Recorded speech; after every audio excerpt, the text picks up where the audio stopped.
ናታንን አጎረሰችው። ናታን ደግሞ አልፈልግም፣ ማጉረስም መጎረስም አልፈልግም፣ በገዛ እጄ እበላለሁ። ናታንዬ ሰው ሲወድህ ለምንድን ነው የማታውቀው? እኔ እንደዚህ ጠብር ግፍ ብዬ የምሰራው ላንተ መስሎኝ። ቆይ ለምንድን ነው አንተ እስከ መቼ ነው ከኔ የምትሸሸው? ዳጣ አታፈቅርህም፣ እማፈቅረ ግን እኔ ነኝ። ስለዚህ ዓይንህን ግለጥና ፍቅሬን ተቀበለኝ አለችው። እሱም ደግሞ ሴትዮ ስለመፍቅር ነው የምታወሪው? እኔና ዳጣ መሀል ምንም አይነት ግንኙነት የለም። ነገርኩሽ እኮ በተደጋጋሚ ግን አንቺ አሰሚም። ምን ላድርግሽ አላት። አያያይ እሱን እንኳን ለማያምን ሰው ንገር። እኔ ጠንቅቄ አውቃለሁ። ዳጣን ትወዳታለህ፣ በተቃራኒው ደግሞ እሷ አትወድህም። ስለዚህ አንተ የኔ ብቻ ነህ። እናም እንከባከበሃለሁ፣ እናንተ እንደምትፈልጋት አይነት ሴት እሆንልሃለሁ እያለች እንግዲህ መቀባጠር ጀመረች ማለት ነው። እሱም ደግሞ ሳይናገር ሳይጋገር ዝም ብሎ ምግቡን የቀረበለትን መብላት ጀመረ። ከዛ በኋላ በጣም ተናደደችና ቆይ አንተ ለምንድን ነው እኔን የማታጎርሰኝ አለችው። አላጎርስሽም ዳጣ አላጎርስሽም ኤቢ አላት። ለምን? ቆይ ለምን? እኔ ምንድን ነው ያደረግኩ? ያስቀየምኩ ነገር አለ እንዴ? ቆይ ምንድን ነው እሱ ያደረግኩ? እኔ ከእኔ ለመሸሽ ትሞክራለህ በተደጋጋሚ ጊዜ። ቆይ ለምንድን ነው አለችው። ኤቢ በእናትሽ ተይኝ ተይኝ በቃ። እንዴ አንቺ ተው፣ ሰው ተይኝ ስልሽ አሰሚም እንዴ? ምንድን ነው ችግርሽ አላት። ከዛ በኋላ ጭራሽ እኔ ላይ ልትጮህ ትፈልጋለህ እንዴ አለችው። እሱም ደግሞ ዝም ብሎ ምግቡን በላ። ዳጣዬ በሩን ከፍት አድርጋ ገባችባቸው። ዳጣ መጣሽ እንዴ? ይኸውልሽ ናታንዬ ምግብ ስሪልኝ ብሎ እኮ ምግብ ሰራውላት። እናም ይገርምሻል እንዴት እንደጣፈጠ። እኔ ልብላ እንዴ ታዲያ? ልቅመሰው እንዴ? አብዬ ልቅመሰው እንዴ ስትላት ቀመሽው። ቀመሰች። ጣፍጧት ጥርግ አድርጋ በላች ማለት ነው። ከዛ በኋላ ጨረሽው ከአንቺ እንዴ ስትላት ውይ ጨረስኩት እንዴ ይቅርታ ብላ እየሮጠች ወጣች።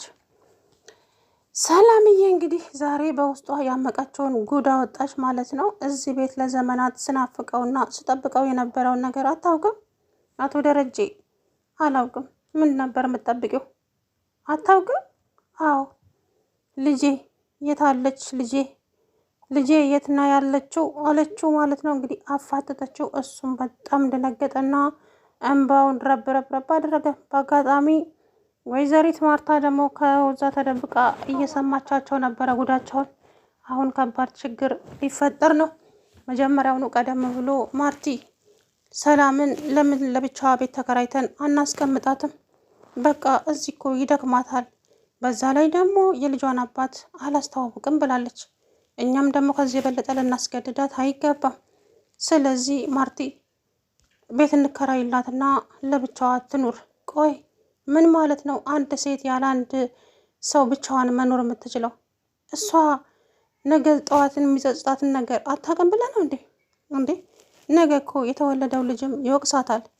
አባቴ የታለ ብሎ ለምንድን ነው እያለች እንግዲህ ወይዘሮ ማርታ አላውቅም፣ ግን በቃ ሰው እንዲያውቅባት አልፈለገችም።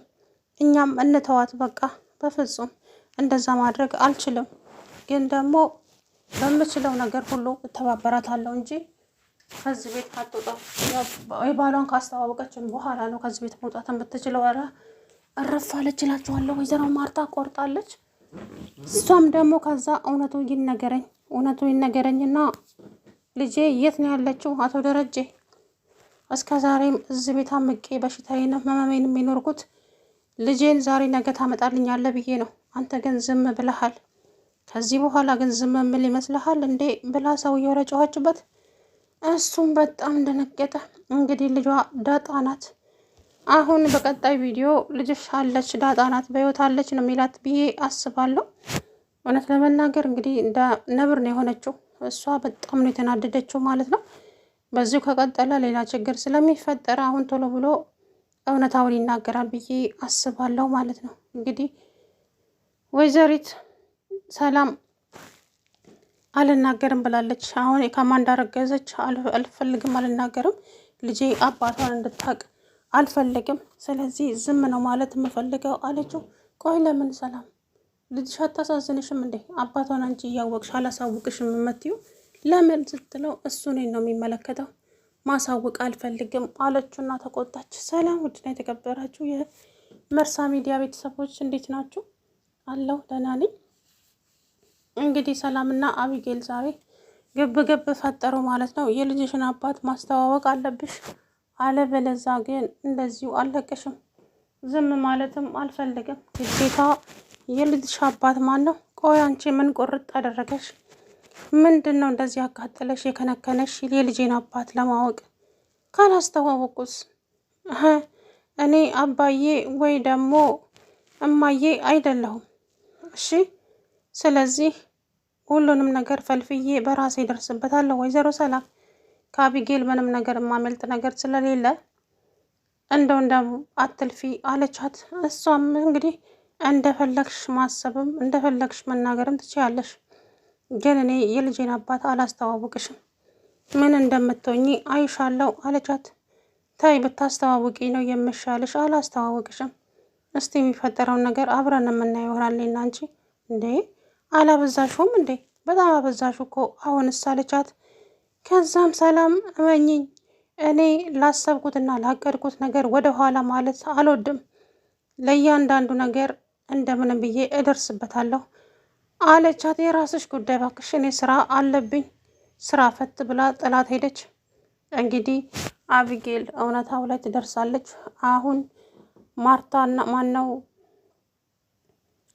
ይሄ ማነው ስሙ ደረጀና ሰላም ሲያወሩ ቀጥታ የምትሰማው ወይ ማርታ ወይም ደግሞ እቹ አቢጌ ናት።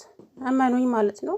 ከባድ ችግር ይፈጠራል። አሁን በሚቀጥለው እንግዲህ ወይዘሪት ሰላምም ውስጧ ያመቀችውን ለዘመናት ተናገረች ማለት ነው። ከዚህ በኋላ ግን ዝም የምልበት ምንም አይነት አቅም የለኝም። መናገር እየፈለግኩኝ አለመናገር እየጎዳኝ ነው። ስለዚህ ሁሉንም ነገር ልጄ የት ነው ያለችው? ልጄን እፈልጋለሁ ስትለው እንግዲህ እንባውን አንቆረቆረው አቶ ደረጀ ማለት ነው። ልጇ እንግዲህ ዳጣ ናት። በነገራችን ላይ የሰላም ልጅ ዳጣ ናት። እስከ ዛሬ እሱም አላስተዋወቃትም። እንግዲህ ካሁን በኋላ ያውቃታል ብዬ አስባለሁ። እውነት ለመናገር እስከ ዛሬ እዚህ ቤት የኖርኩት ምን ፈልጌ ይመስልሃል? ለምን ይመስልሃል? አሁንም ደግሞ አልወጣም ከዚህ ቤት ወጥቼ ቤት አልከራየም። ምክንያቱም ልጄን የት ነው ያደረካት? ልጄ የት ነው ያለችው? እያለች በተደጋጋሚ እየጠየቀችው መልስልኛ አቶ ደረጀ፣ እስከ ዛሬ ምንም ይጠብቅ ይመስላል እዚህ ቤት ውስጥ? ስለዚህ ልጄን አምጣት። እሱ አሁንም የተረገሰው ከሱ መሆኑ ምንም የሚያውቀው ጉዳይ የለም። የልጅሽን አባት ለምንድን ነው የማታስተዋውቅን? እያለ በሙሉ አይኑ እንኳን አያያትም። እየፈራ ነው የሚያያት፣ እየሰረቀ ማለት ነው። እንግዲህ ወይዘሪት ሰላም እውነታውን ተናገረች። እሱም ደግሞ እንግዲህ በቀጣይ ልጅሽ ዳጣ ነች ይላታል ብዬ አስባለሁ ማለት ነው። ማርታ ግን ይሄ ሁሉ ጉዷን አላወቀች። ወይኔ ምስኪን አሳዘነችኝ ማርቴ። ይሄ ሁሉ ሚስጥር ደረጀና ሰላም እንግዲህ ባልና ሚስት ናቸው። በነገራችን ላይ አያችሁ፣ ሰራተኛ አድርጋት ነው እያሰራቻት ያለችው። እሷም ደግሞ ልጇን ከዛሬ ነገ ያመጣልኛል ብላ እዚሁ ተቃጠራለች።